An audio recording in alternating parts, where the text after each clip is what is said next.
Olympique de Marseille, 16 milliards d'euros, une sacrée info mercato tombe à Marseille.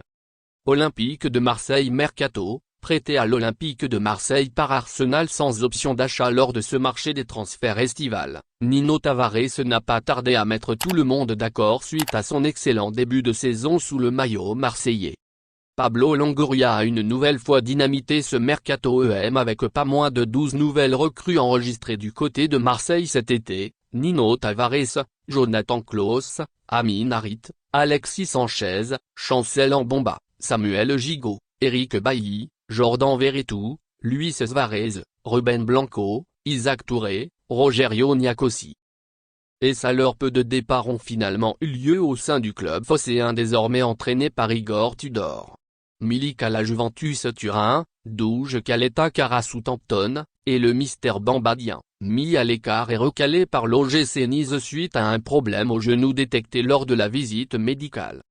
Mais qu'on se le dise, les deux nouveaux pistons de l'EM, Nino Tavares et Jonathan Klaus, ont tous deux réalisé un excellent début de saison 2022-2023.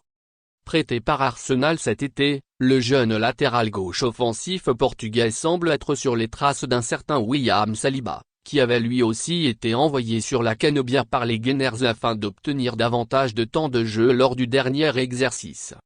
Avec succès.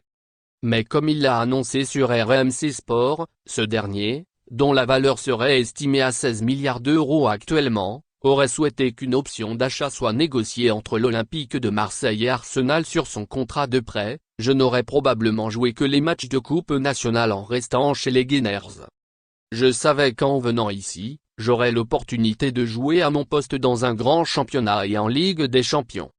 Aujourd'hui, je suis très content même si j'avais demandé à mes agents d'avoir une option d'achat dans mon contrat avec l'EM, mais Arsenal n'a pas voulu, a confié le très prometteur Nino Tavares, qui ambitionne également de se faire une place dans la prochaine liste de l'équipe nationale du Portugal pour la Coupe du Monde qui aura lieu au Qatar en fin d'année. En espérant une meilleure issue sur ce dossier dans les mois à venir pour Pablo Longoria, pas comme avec William Saliba, qui a finalement bel et bien été retenu par le club londonien cet été et qui s'éclate en ce début d'exercice sur les pelouses de Premier League. D'autant plus que le prix du Portugais, actuellement valorisé à 16 milliards d'euros, pourrait être plus accessible en fin de saison pour la formation olympienne, par rapport à celui qui avait été fixé pour Saliba durant cette intersaison, pour l'ancien joueur du Benfica Lisbonne qui avait été recruté du côté de Londres contre un chèque de 8 millions d'euros l'été dernier.